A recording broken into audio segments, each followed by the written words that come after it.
नमस्कार, प्रणाम, सलाम, सत श्री अकाल। मैं शशिकांत और आप देख रहे हैं आइडियलाइज न्यूज़।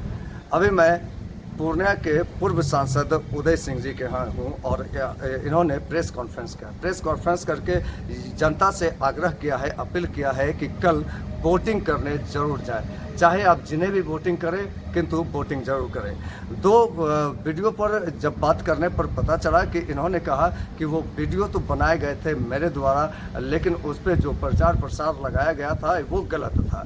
और इन्होंने 2005 की बात पर कहा कि मुझे यह विश्वास है, पूर्ण विश्वास है कि जनता पहले की तरह पूर्णिया नहीं चाहेगी। अब नया पूर्णिया और नई विकसित पूर्णिया चाहेगी। वो जनता के ऊपर उन्होंने फैसला करने को छोड़ दिया है कि जनता चाहेगी कि वो किस ओर पूर्णिया को ले जाना चाहती है। तो बहरहाल इन्होंने किसी कैंडिडेट को सपोर्ट करने की बात नहीं कही, इन्होंने निष्पक्षता के साथ बात को रखा। इन्होंने कहा कि आपको जिन्हें चाहें आप वोटिंग करें, लेकिन वोटिंग करने के लिए आप ज़रूर जाएं। अगर आपको कोई समझ में नहीं आता है तो उसका भी उपाय है, आप नोटा दबा सकते हैं। तो आइए देखते हैं इस खबर में कि उन्होंने क्या कुछ कहा। सब लोगों को नमस्कार। यहाँ आने के लिए आज के दिन खास करके बहुत बहुत धन्यवाद आप लोगों का। आज बहुत ही विशेष दिन है, कल हमारे यहाँ चुनाव है और चुनाव आयोग ने तो मुझे इस काम के लिए नहीं नियुक्त किया है, लेकिन मैं अपनी जिम्मेदारी समझता हूँ, इसलिए आप लोगों के माध्यम से मैं अपने क्षेत्र के सभी सम्मानित जनता से ये आग्रह करना चाहूंगा कि कितनी भी गर्मी हो, कितनी भी व्यस्तता हो, लेकिन वो कल निकल कर अपने मत का प्रयोग जरूर करें। जिस किसी को भी पसंद हो वो वोट दें, वो उनकी इच्छा, लेकिन सुस्ती से घर में नहीं बैठना है, वोट जरूर देना है। और आपके माध्यम से ये संदेश देने का मेरे मन में इसलिए विचार आया कि पहले चरण के चुनाव में पूरे देश में और खास करके बिहार में मत प्रतिशत बहुत ही कम है। लोकतंत्र में 5 वर्षों में जो एक अवसर मिलता है उसका हमें जरूर अवश्य प्रयोग करना ही चाहिए। कई बारी लोगों के मन में यह आता है कि उनके पसंद के लोग मैदान में नहीं हैं, ये तो अक्सर होता है और लोकतंत्र की ये भी एक खूबसूरती है। लेकिन जो भी विकल्प हो हमारे सामने, हमें निकलकर उसका प्रयोग करना है। और ऐसी परिस्थिति में कि हमें कोई भी नहीं समझ में आए तो उसका भी संवैधानिक विकल्प है, आप अपने घर से निकले, बूथ तक जाएं, ये आपकी जिम्मेदारी, अधिकार तो है लेकिन जिम्मेदारी ज्यादा है। और वहां जाकर अगर आपको समझ में ना आए कोई, तो उसका एक विकल्प है, आप नोटा दे दी। लेकिन ये बहाना बनाकर कि मेरे मन का कोई नहीं था इसलिए मैं नहीं निकला, ये उचित नहीं है। आपको घर से निकलना ही है और आपको बूथ तक जाना ही है और अपने मत का प्रयोग करना ही है। परिणाम जो आएगा वो हम लोग 4 जून को देखेंगे। सब लोग बहुत उत्सुकता से देखेंगे कि आने वाले 5 वर्षों में हमारे पूर्णिया को आगे ले जाने के लिए कौन, किसको जनता वो जिम्मेदारी सौंपती है, वो तो उस समय देखी जाएगी। लेकिन कल के लिए मेरा अपील है, दोबारा अपील कर रहा हूं कि घर में नहीं बैठना है। और अगर अन्य चुनाव से कम कल प्रतिशत निकलता है तो मैं अपने क्षेत्र की जनता को कहना चाहूंगा कि मुझे बहुत निराशा होगी, क्योंकि मैं आप लोगों के बीच आकर सिर्फ इतना ही निवेदन करने आया हूं कि मत का प्रयोग जरूर अवश्य होना ही चाहिए। धन्यवाद। बस और कोई बात नहीं। कोई प्रश्न हो तो पूछो। प्रश्न है सर कि आपका 2 वीडियो आया था, एक तो सोशल मीडिया पे जो वायरल वीडियो हुआ था उसको लेकर आप बड़े कड़े तेवर में थे। इसके बाद तेजस्वी यादव के जिस तरह का हुआ था उस पर आपने अपना प्रतिक्रिया दिया था। तो क्या संदेश देना चाह रहे हैं आम जनता को इस पूरे सिचुएशन में? प्रफुल्ल जी, आज के दिन में अर्थ का अनर्थ न लगे, लेकिन आपने पूछा है, जवाब दूंगा। देखिए, जो पहली वीडियो की बात आप कर रहे हैं, एक राजनीतिक दल ने मेरे वीडियो को, जो मेरा वीडियो है, उसके ऊपर अपना संदेश लगाकर चला दिया था, वो गलत है। अगर वो मेरे वीडियो का प्रयोग करना चाहते, वो तो वैसे ही सार्वजनिक था, मैं उसमें कोई आपत्ति न दिखलाता न कहता। लेकिन ऊपर और नीचे अगर मेरे नाम का संदेश, जिसे मैं न गलत कहूंगा न सही कहूंगा, वो अनुचित है, तो इसलिए मुझे स्पष्टीकरण देने के लिए वो वीडियो डालना पड़ा कि साहब ये मेरे दिए गए हुए शब्द नहीं है और इसको तुरंत विड्रॉ किया जाए।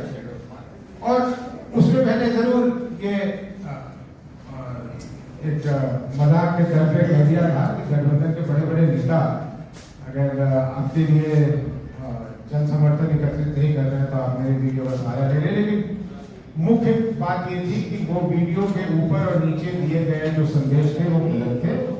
वीडियो मेरा है ही मेरा, वो उसमें तो कोई दिक्कत नहीं। दूसरी वीडियो का जो आपने दिया, देखिए पूरा पूर्णिया शहर साथ और बिना किसी हिचक के प्रफुल्ल जी, जबकि ना मुझे किसी राजनीतिक दल से मतलब है ना वहां के जो लोग थे उससे मतलब है, लेकिन मैं सबों से, सभी पूर्णिया वासी की तरफ से तेजस्वी यादव जी से क्षमा मांगता हूं कि पूर्णिया में उनके साथ ऐसी घटना को अंजाम दिया गया जो वो पूर्णिया की संस्कृति नहीं है। हमारे यहाँ अतिथि को अतिथि का सम्मान दिया जाता है। अपनी अपनी बात कहिए, अपने ढंग से कहिए, कोई उससे परेशानी नहीं। लेकिन ये कहने के बाद जो उसके प्रतिक्रिया में बातें आई और खास करके एक सज्जन ने बात किया, उसकी तो कोई मेरे पास शब्द ही नहीं है कि उसका मैं किस तरह से उसकी निंदा करूं, और वो भी सोशल मीडिया पर लाइव आकर के। तो मैं तो प्रशासन से ये उम्मीद करता हूं, और चुनाव का समय है इसलिए मैं अपने प्रशासन को और उन पर दबाव नहीं डालना चाहता, लेकिन ये प्रशासन की जिम्मेदारी है कि सोशल मीडिया पे अगर इस तरह की भाषा का प्रयोग हो रहा हो तो उस पर तुरंत कार्रवाई होनी चाहिए। और मैं समझता हूं कि जिस प्रत्याशी के या जिसके भी वो जिस दल के वो समर्थक हैं जिन्होंने ये बातें कही हैं, उस दल के बड़े नेताओं को इसका संज्ञान लेकर और तुरंत ऐसे लोगों पर कार्रवाई करनी चाहिए। ये तो हमारे पूरे समाज के लिए एक विचित्र संदेश है। ये इसको चुनाव से क्या लेना देना है? चुनाव में 3 लोग मुख्य तौर से खड़े हैं, और भी लोग हैं, सबको मेरी शुभकामना, लेकिन मुख्य तौर से 3 लोग खड़े हैं। जनता चुनने की किसको, किसके हाथ में बागडोर देना चाहती है? इसमें इतनी उत्तेजना की और पूरा चुनाव का प्रचार कार्य बीत गया, और मुझे बहुत ही अच्छा लगा कि कोई अप्रिय घटना या किसी तरह की चीज नहीं हुई, और ये अंत में आके इस तरह की बात हुई। ये हम लोगों को शर्मसार करती है, पूर्णिया के लिए अच्छा नहीं है। पूर्णिया का इतिहास ये नहीं है और पूर्णिया के लोग ये नहीं चाहते, और मैंने अपने वीडियो में कहा है कि हम होने भी नहीं देंगे। मैं इसको दोबारा फिर से कह दूं, किसी के मन में यह संशय नहीं रहना चाहिए, कोई जीते कोई ना जीते वो जनता जानेगी, लेकिन इसकी जिम्मेदारी हम लोगों के ऊपर है कि पूर्णिया के साथ किसी तरह की ये अप्रिय चीजें नहीं होंगी। क्योंकि और इसका कारण क्या है? कारण ये है कि उदंड करने वाले और गलत प्रवृत्ति के लोग की जो भी कहीं भी संख्या होती है वो शांतिपूर्ण ढंग से रहने वाले लोगों से कहीं कम होती है। इसलिए हम लोग और हमारा समाज कभी भी ये बर्दाश्त नहीं करेगा कि पूर्णिया को हम किसी तरह भी वो पीछे अतीत काल में ले जाए जो कभी हुआ करता था, ऐसा नहीं होगा। तो यही 2 बातें थी, इसी वजह से मुझे आवश्यक हुआ कि मैं वो वीडियो डालूं। उसमें कुछ कमेंट आए कि मुझे गलत सूचना दी गई है, ऐसा उस प्रत्याशी के समर्थकों की तरफ से नहीं हुआ। मैं वो भी स्पष्ट कर दूं, मैं तो वहां था नहीं, मैं तो उसी आधार पर अपनी बात रख रहा हूं जो मुझे सूचना दी गई है। वो सच है या गलत है मुझे क्या मालूम, लेकिन अगर वो है जो मैंने देखा और जो मुझे बताया गया तो वो मेरी प्रतिक्रिया थी जो लोगों के सामने ले आया। धन्यवाद। और कोई प्रश्न? सर, इनहेरिटेंस टैक्स की बात कर रही है। मैं कांग्रेस का सदस्य नहीं हूं, लेकिन जनता तो हूं, इसलिए आपको बता दूं कि कांग्रेस के घोषणा पत्र में कहीं भी इस बात की जिक्र नहीं है कि वो इनहेरिटेंस टैक्स लाएगी।